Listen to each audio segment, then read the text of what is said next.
And if you look at Freud, obviously a pioneer in psychoanalysis and psychotherapy and psychology, I guess, more than psychiatry, but he used Greek myths for almost all of the things that he was trying to explain. He would say, oh, it's the Oedipal complex. Oh, it's the Antigone syndrome or whatever. He would use the myths. These characters are actually, we could set aside for a second the question whether these gods are real in another realm, because that's a very interesting question. But when you say you got inspiration from, something outside of yourself, or you heard the voice of heaven, or you heard the voice of the gods, where does that come from? Well, a psychologist might say, well, that came from your own head. Maybe it did, but maybe in some ways we're able to tap into something that almost seems beyond ourselves. And I think all of these gods, I think we play the role of, the wise King Solomon sometimes, but the foolish King Midas other times. And we can live up to our potential and be like, some of these more positive figures, whether it's a hero or a goddess or whatever, but we can also, we also seem to have parts of ourselves that act out some of the more malevolent or self-destructive type characters that we find in the myths too. Are you curious about discovering ways of making your life better? Then welcome to my podcast. I'm Bob Nickman, and this is The Exploding Human.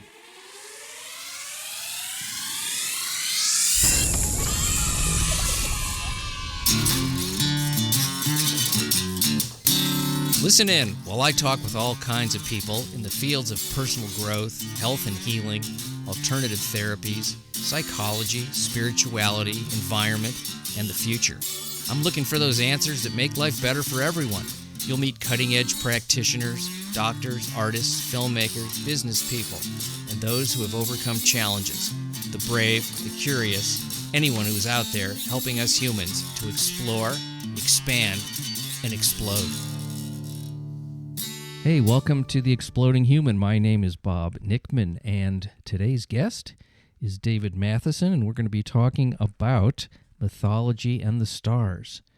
Esoteric conversation today, so stay tuned for that. First, I'd like to invite you to visit my website, theexplodinghuman.com, and you can listen to all the episodes there, see photos of all my guests, read synopses of the episodes, a little bio on myself, and there's a donate button if you'd like to support the show. Thank you.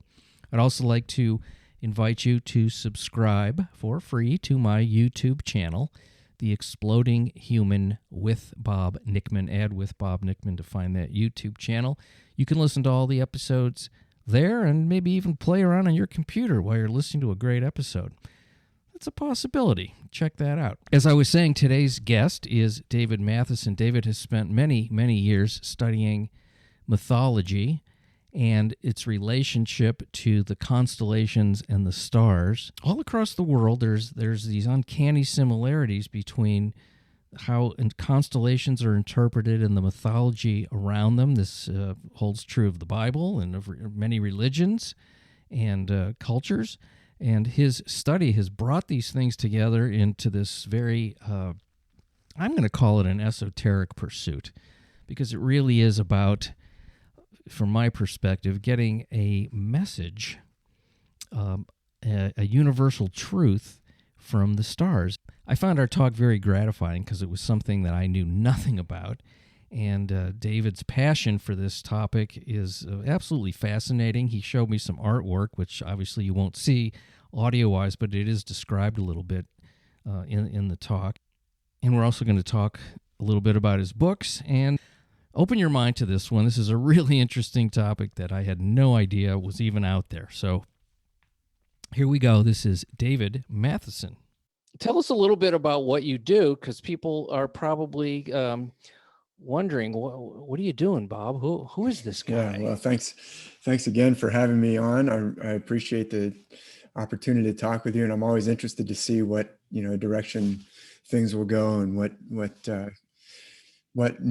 new things will come out. But the way I try to explain it is the evidence that I'm exploring is the evidence which demonstrates or leads to the conclusion that virtually all of the world's ancient myths are based on the stars, are based on specific metaphors that are actually part of a worldwide system. So that's already kind of hard to grasp and flies in the face of kind of conventional paradigms. But the stories of the Greek myths, the Norse myths, the myths of ancient Egypt, ancient Mesopotamia, ancient India, even the sacred stories from the Americas, whether it's the Maya or the different nations of the North American Native Americans, in the myths of the Pacific, all the way, from Hawaii over to New Zealand, or Aotearoa, I think is the Maori name of New Zealand, ancient China, ancient Japan. I don't know if I mentioned ancient India, and the Vedas, all the stories of the Sanskrit scriptures, Australia, Africa, the stories in the Bible, all are based on the specific characters and events can be shown to be based on specific constellations. So the humans, well, maybe I'm wrong about this. Humans had to come up with these ideas of what these constellations represent, or is it the other way around? Did the constellations disseminate information in an esoteric kind of way where people went, oh, there's, you know what I'm saying? Because a lot of these myths are very similar. That's a great point. I mean, it's a really good question. So I would argue that nobody knows. I certainly don't know the origin, but what I can tell you is it's already present in the most ancient texts that we've discovered in ancient Mesopotamia. Like the Gilgamesh stories are based on this same pattern. The ancient pyramid texts of ancient Egypt are mentioning characters like Osiris and Isis and the different gods and goddesses of ancient Egypt. And those myths are based on this same system. So the earliest known writings that we have are already using this system, which suggests that in the Vedas of India, very ancient, writings from China, very ancient.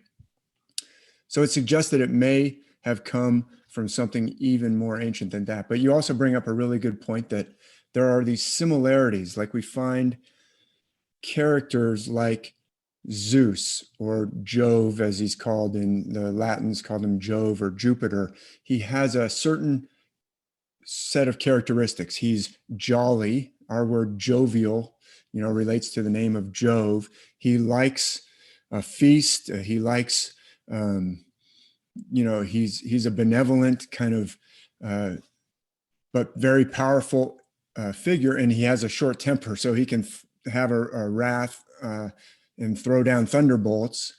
He's also amorous in the Greek myths. You might notice that Zeus is always seducing beautiful mortal women, and that's how Hercules or Heracles was born, and many other famous liaisons that Zeus had.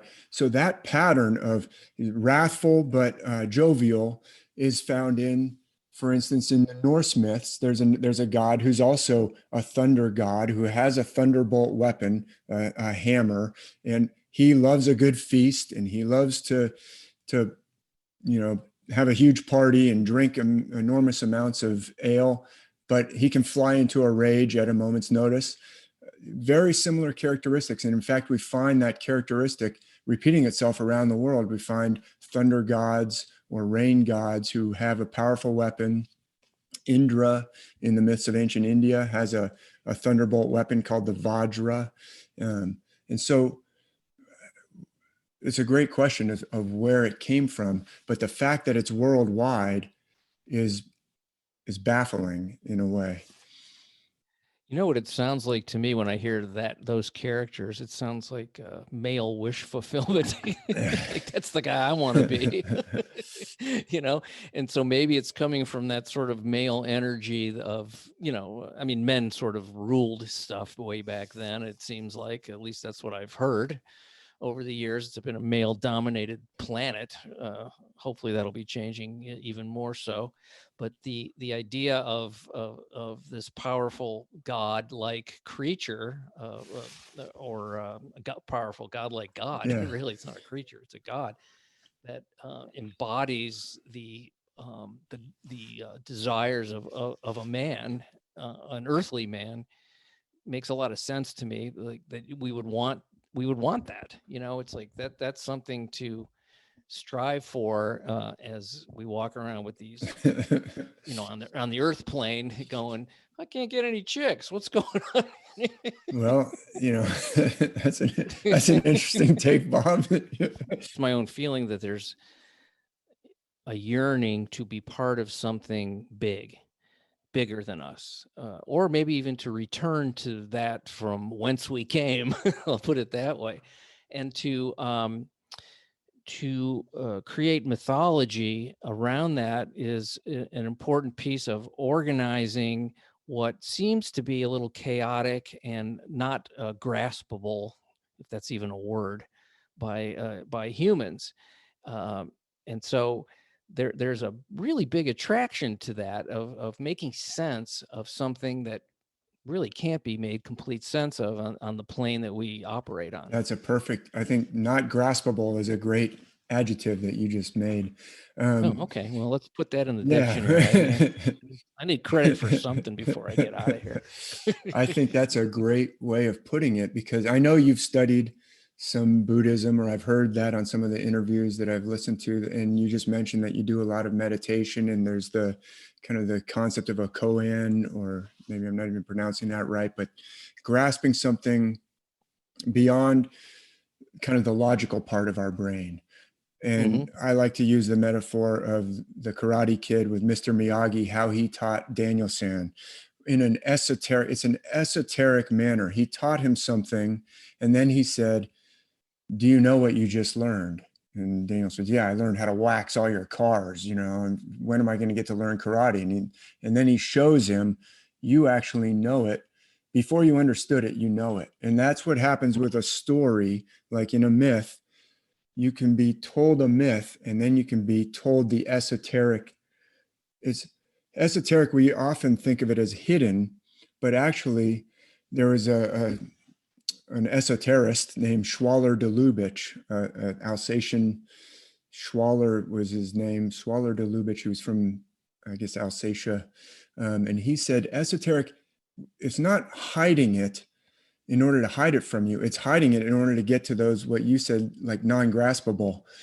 You can't grasp it with your head intelligence, but your heart intelligence can grasp it. So we have to somehow bypass that choking, your brain will choke on it. Kind of like Daniel-san would have choked on it when Mr. Miyagi tried to show him. He would have said, oh, I don't know if that'll really work. He was full of doubts. He was full of insecurity. Mr. Miyagi had to bypass that.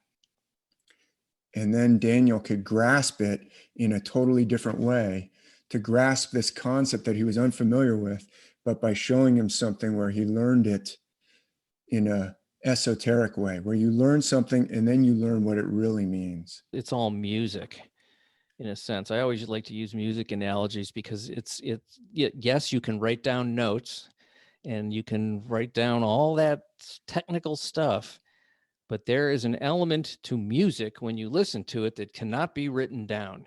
It is what it is. It's music, and and I don't care how carefully you notate any of that stuff, you're going to miss the thing that it is. It just can't be done. And to play it, you need to be there also. And I sort of look at the universe that way. There's some quantifiable things, and there's planets, and there's people, and there's this and that, but there is well, I think it was an Einstein thing. We dance to a strange and distant tune. And I think that's really what you're looking at with this stuff, that it's a sort of human manifestation in these stories of that tune. It's not even an analogy. I mean, it's an analogy, but it's also, you're talking about like the truth of music. It's got something that has to just be grasped. There's a lot of things like this. It's a perfect analogy. And music involves time and rhythm, which kind of has to be grasped. And you mentioned the planets in this quotation, and the music of the spheres, the planets and their motions set our times, or our clocks are set off of the motions of our Earth and its interaction with the moon and the sun. And in ancient times, there were certain periods that were governed by the return of Saturn, to a certain place against a backdrop of stars every approximately 30 years. The ancient Egyptian pharaohs would actually have a special kind of ceremony of renewal when Saturn got back to a certain place. So we take the times from this celestial realm, but there's that time element, that rhythm element is, to me, a lot of the part that needs to be grasped. Like, I'm looking at your background, and you're on a beautiful beach in Hawaii, in your background, and there's waves there. Well, waves have a frequency to them. They have a period to them. And if you're a surfer, you know that there's a rhythm that you have to grasp. Or if even skateboarding around in an empty pool, there's a place where you compress your body and there's a place where you extend your body. And someone else they can explain it to you as well as they can, but you eventually have to feel it, because there's no one else on that skateboard but you, or that surfboard but you. And it's the same as what you just described in music. And there's so many other things that are like that. And it's like, I can't feel it for you. I can't even do it for you. So I'm going to give you this. Like, Mr. Miyagi knew that Daniel-san had to feel it. Mr. Miyagi had already felt it. He knew that this worked, but Daniel had to somehow feel it. And Mr. Miyagi had to he couldn't feel it for Daniel, but he had to help Daniel to feel it for himself. And then he grasped it. And that's the esoteric teaching method. Yeah, there's a point with all this stuff where you literally need to jump into the unknown and see what happens. That's really what it is. It's jumping right off a cliff into the dark and trusting this thing that you don't even know what it is to take you to the next thing. It really is I mean, that is a spiritual experience in a sense, to get up on a surfboard. And you always hear surfers say, that's my religion, is surfing. It's like music, it really is I just call it the thing. Yeah. That's what I Well, call it. and that's what I think the myths are really all about. That's what I think they're actually. So when you say you have to jump into the unknown, you have to put your faith in something. There are so many myths about a doubting figure. There's doubting Thomas in the New Testament, but there's many, many doubting figures. There's, in the Bhagavad Gita, big conversation between Arjun, who's this most powerful warrior, he's going into this great battle, and Krishna is his non-combatant charioteer, his divine charioteer. But Krishna has said, I'm not going to actually fight in this battle. So Arjun has to do it. And Arjun's been given every single tool that he needs. He's gone up into the heavenly realms, and different gods have given him different weapons that are just irresistible. But Arjun basically sits down on the ground and says, I don't think I can do this. I know I can do it physically, but I'm full of doubts. And Krishna basically spends the whole Bhagavad Gita exploring that with him and helping him overcome his doubts. In the Iliad, we see the greatest warrior on the side of the Greeks, or the Achaeans,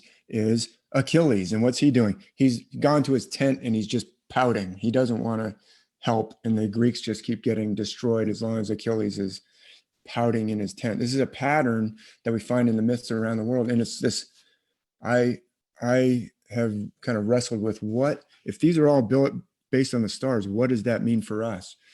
These doubting figures, we certainly have our own self-doubting figure. We're all familiar with that figure.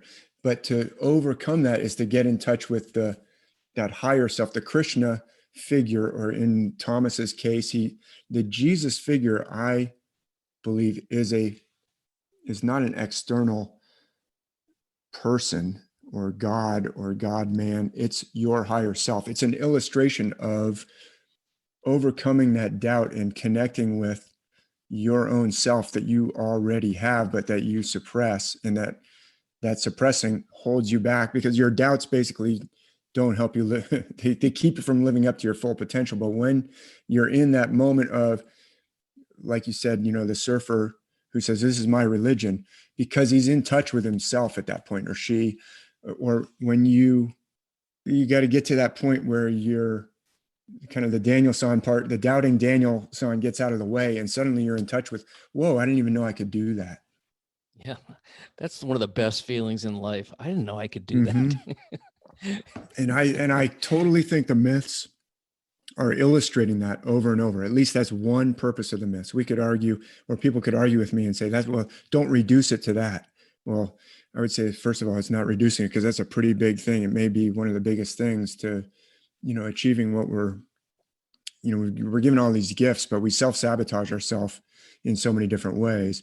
So I think it's a really big thing, but it's certainly one of the things that the myths are consistently talking about around the world. When you talk about information coming from the stars and the myths coming from the stars, what exactly do you mean by that? I mean, obviously you're not going to be able to pinpoint it exactly, because it's a little bit vast. Yeah, it's infinite. It's infinite. but like I studied as a kid. They made us draw lines for constellations, and I honestly I couldn't stand it. Yeah.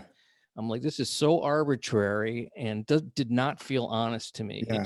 It just felt like somebody came up with this whole thing that to make kids learn stuff that wasn't really true. Yeah. Didn't feel true to me. Now, especially when I would go outside and well, I mean, I grew up in Ohio, so there was sometimes there was plenty of stars, but going out to like Colorado and places like that where there's no clouds at night, and you see this sea of lights that is so intense, you can feel it pulling on your body. It's so amazing if you're not used to it. And how are people like looking up there and going, oh, that's this myth, I'm going to draw a line from here to here? Doesn't that am I wrong in thinking that was just very, very arbitrary? A great question that you're raising, Bob. And so the best way I can show you if you let me share my screen, I'll show you some things because this question gets right to, I would agree with you that it is very, very difficult to pick out.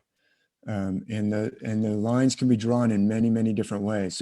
A very important figure in world history, one of the most important authors of all time, in my opinion, who wrote this book called The Stars, A New Way to See Them. And I underlined it there on our visual because I think it's also a very ancient way to see them. But this book was first published in 1952, but it is still in print. This is, like you can see in the upper right-hand corner, it says updated Planet Finder for 2016 on this. Planet Finder. But who is this author? Who is this character? H.A. Rey. He's mostly known for creating Curious George. There's an image I put on the screen of Curious George book, and there's his name on the cover. And he and his wife, Margaret, created this character, Curious George, after they basically escaped from Paris in the 1940s and came to first Brazil and then Greenwich Village. And he not only was an illustrator of Curious George, but he wrote this, he was lamenting the very thing that you're talking about, the way that we connect the dots on the stars, he said, almost seems like it's designed to confuse or throw us off. And so he said, I'm going to do a better way. I'm going to do a more common sense way where you can actually find, like you said, you went out to Colorado, or you would go out in Ohio where you grew up, and you would look up in the sky and say, where,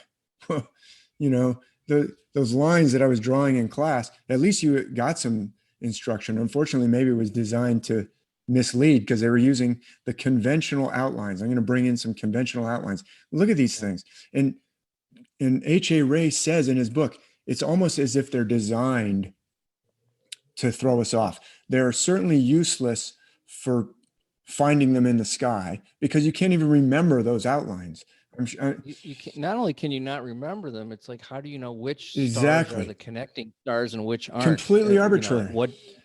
Completely arbitrary. Okay. In this picture, in this image, and this is out of a modern, very excellent star app called Stellarium. It's a planetarium type app that you can download. It's free, it's open source, but that is the constellation Aquarius that I've outlined. how that turns into a water bearer. Aquarius is this water bearing figure.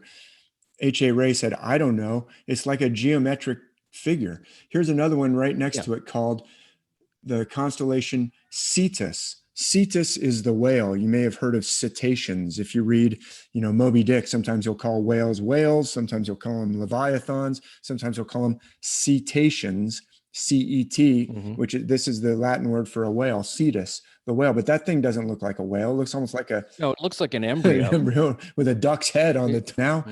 Be amazed as I switch the background to the outline system suggested by H.A. Ray. Exact same stars, exact same picture of the sky. It's just that's the outlining system that H.A. Ray suggested. And now Aquarius, we can see this figure of kind of a running human figure pitched kind of forward, almost as if he's running very fast and his upper body's tilted forward, and he's holding out in front of him this kind of water vessel, which has two streams of water pouring down. And you can see this in the sky. I can point this out in the sky. Sometimes I do at conferences and things. I take a laser pointer and show people the constellations, because for many people, it's the first time they can find Aquarius or Cetus. And now look at Cetus. It looks like a whale. Okay, so H.A. Ray came up with a better way, but couldn't we just draw the lines anywhere? And the answer is yes. This is kind of a criticism that people sometimes bring to me. Well, can't we draw the lines anywhere? And can't different cultures draw the lines in different ways? Yes, yes, and yes. The answer to all those is yes. But what's amazing about H.A. Ray's book, The Stars, A New Way to See Them, is I can show you ancient artwork from around the world, which suggests very strongly, I would say the evidence is at least compelling, if not conclusive, that the ancients were using the system that H.A. Ray divulged to the world in 1952. So there was some sense of which stars were important in order to come up with these images, and that was translatable to artists who felt that was, because you said some of the stars are fainter than others, so it's not based on that. It's not based on distance or brightness or any of those things. It's based on some sort of a message that people were getting that was more important than other messages, which appear to be arbitrary. Yeah, it's a really good, I wasn't there. All I can say is, for sure is what I can show here, that the ancient myths, it's not just artists too. So it's not just visual. We have traditions that are visual. The ancient Greeks left us lots of art on pottery and, statues, everything. Yeah, sculpture. But there are cultures that were anti-visual, that didn't want any representations made of the gods, but were very verbal and would have tremendous descriptions of things that were going on. I'm thinking of scriptures like in the Bible, what we call the Old and New Testaments. You can see by reading the texts that the Samson story or different episodes, whether it's in the Old or in the New Testament, are consciously or unconsciously, I don't know how, they are referring to this system, whether it's conscious or unconscious. This is so hard for the mind to wrap around this. I know you do this all the time. No, it's a challenge for me to try and. But I'm like, my mind is going, I want to totally understand what this is. That's like trying to imagine infinity or something. So let me show you a piece of artwork. This is not ancient artwork, but this is an ancient story. You may recognize the story. This is a piece of art that I'm putting up for those who are listening, by William Hogarth. He was actually a pretty famous artist in his time in Britain, England. He lived from 1697 to 1764. He did a lot of different subjects, but some of them were mythological. What he's doing here is he's rescuing the princess Andromeda, who has been chained to a rock. You can see on her hands, there's a chain going up to the rock. She's been chained to the rock because her mother or her parents somehow insulted the god Poseidon, basically by saying that their daughter was more beautiful than one of the sea goddesses, the Nereids. And so he sent this monster called the Ketos to destroy the kingdom. And the monster was so terrifying and damaging that they finally said, what do we have to do to get rid of this monster? And they said, well, just chain your daughter to the rock. If the monster devours her, then Poseidon will be assuaged, Poseidon or Neptune, and the monster will stop. And so, yeah. That's a Heavy deal, duty, you know? yeah. Somebody asked me to chain my daughter to a rock so a monster could eat her. I think I would think twice. Right. And we have these kind of horrible, sometimes even bizarre things going on in myths. And I would argue they're all esoteric and they're all celestial. Did you get into this stuff? I was reading, I think on your bio that you were you went to West Point. That's Is that true. correct? Yeah. So long you're like a ago. military trained guy in some sense, and now you're into this esoteric stuff. What was the? Yeah. Well, I'm going to get personal here for a second. What was the impetus? Yeah. So certainly in the military, you do spend a lot of time under the stars. You're out in the woods or out on the ground. I was in the infantry, outside, no tent, slogging around or lying in the ground holding a rifle. And the stars are sometimes spectacular. But I was always into the myths when I was little.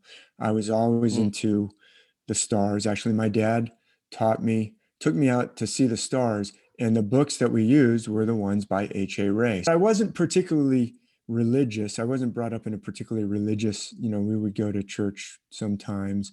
I did become very literalist Christian as an adult in the Army as a result of various factors going on. And so I became very strict about reading the Bible.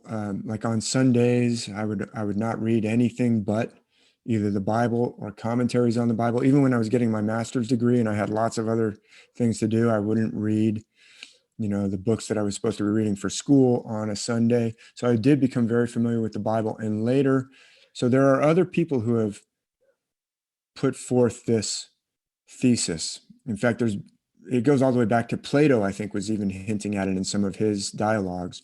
But there's a book called Hamlet's Mill, which alleges a lot of these things, but they weren't using the H.A. Rey outline, so they could grasp at it, but they couldn't really match it up. But that really fascinated me when they were saying, well, the Greek myths, the Vedas, all these can be shown to be based on some ancient system.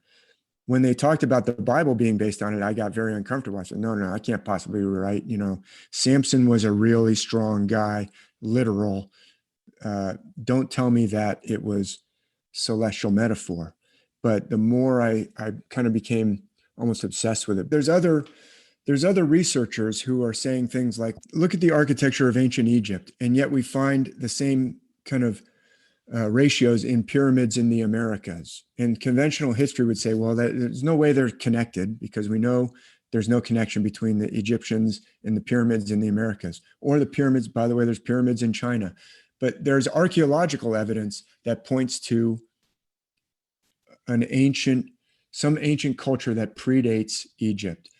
And yet we're not allowed to even consider that as a possibility. But here there's also mythological evidence that somehow this is a worldwide system. What I'm kind of getting out of this whole study that you do and that you're talking about here is that there is a universal truth that permeates our existence that is inescapable and valid, and it feels like it's a message that is coming from the source. I think I just call it the source.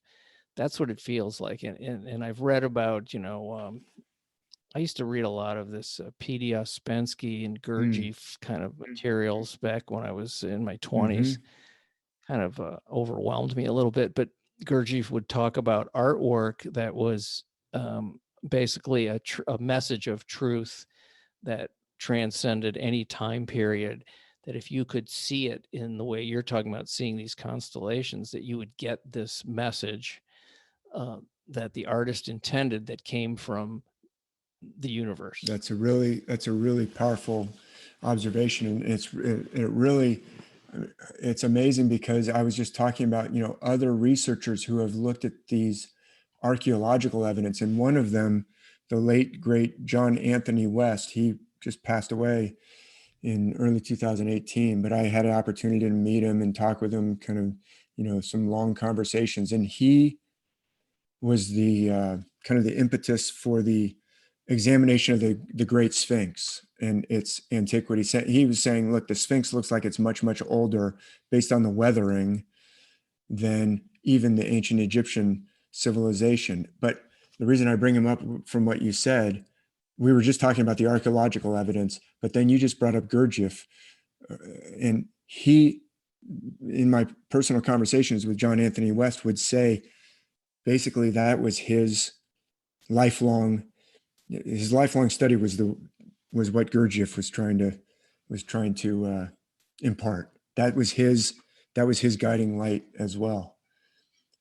Wow. So, Okay. Well, I guess maybe I'll go back and read some because I was probably a little too crazy and a little too young to really let it seep in fully. And I had some people that were studying that those disciplines, and they were annoying to me. So I kind of steered away and went into some other things. I'm not an expert in it, but I do believe that these esoteric traditions around the world are teaching the same thing from different ways. Yes. And I can show that even the stories of the Buddha, there's certain traditions about the birth of the Buddha, how his mother dreamed of an elephant, or, he had these 3 ponds with water lilies and lotuses in them, and things like that can be shown to be based on the stars. Which of your books are these? Can people see some of these pieces of artwork? Because they're really incredibly interesting. I would really recommend probably my most recent 2 books. One is called The Ancient Worldwide System. That was 2019. And then my most recent one is called Myth and Trauma, which is getting into the psychological aspects of it, of course. Trauma means being separated from yourself. That's what trauma does. It separates you from yourself. And I would argue that these myths are actually there to help us recover ourselves. In fact, we've almost all of us, modern healers like Peter Levine or Gabor Mate talk about trauma as being almost universal in modern society. And I am convinced that the ancient myths are pointing us the way to recover ourselves. So Myth and Trauma is my most recent, and Ancient Worldwide System, but really all of them do have pictures. There's one that's all on the Greek myths. Volume 2 is all Greek myths. Volume 3 is Star Myths of the Bible. That actually brought me to what was going to be my final question: is what is this really about? And you just said it: recovering ourselves. I'm convinced that's what it's about. That's a beautiful thought. That is a beautiful thought. I love that. I don't want to go past that. Perfect. 1, because we're out of time, but 2, because it's a great thought. So all this is about recovering ourselves and being part of the vastness and the thing that we can't really say what it is, but we know what it is, as you were saying. Perfect. It's perfect. And let's plug your website, because there's great information and books and all that. So it's David, which is spelled the way you'd spell it, and then spell your last name. It's M as in Mike, ATH. So Mathisen. So military, that'd be Mike Alpha Tango Hotel, India Sierra Echo November. Does that help? Victor Tango Zulu 0994. Yeah, but you can search for my last name, Mathisen, and stars. My website is called Star Myths of the World, which the URL is starmythworld.com, and you can find that on Instagram too for those who use that. It's Star Myth World. It's really cool. I went to it and checked it out today, and some really great photos, and I was reading about the Buddha and all that kind of stuff. That's a whole other episode for another day, I think. Yeah, thank you for checking it out. It does have a blog. Yeah, it's got a blog that's searchable, so you can search for names like Buddha or Thor or Vajra. Well, thanks so much for all this amazing information. It's I wasn't sure I was going to be able to keep up, but I think I kind of did. Thank you. And I learned stuff. No, thank you. You're a wonderful host, Bob. I've really enjoyed listening to some of your interviews. You bring out, some new things that I've never talked about, your questions are fantastic and your interaction was fantastic. And I think you got it. This is for all of I us. got it going on. Well, when you said I wasn't sure I was going to get it, this is for all of us. It's like it's for everyone. I'm convinced it's for everyone. It can certainly help everyone. I'm convinced. So thank you so much for helping me Yes, share. and have a great evening, too. and I appreciate your time. Thanks, Thanks, David. Bob. Well, folks, thank you so much for listening in to The Exploding Human. Check out my website, theexplodinghuman.com. Please subscribe to the YouTube channel, The Exploding Human with Bob Nickman. And big thanks again to David Mathisen. Please go to his website, check out his books. Fascinating stuff. Big thanks. Big thanks. And you guys have a fantastic day.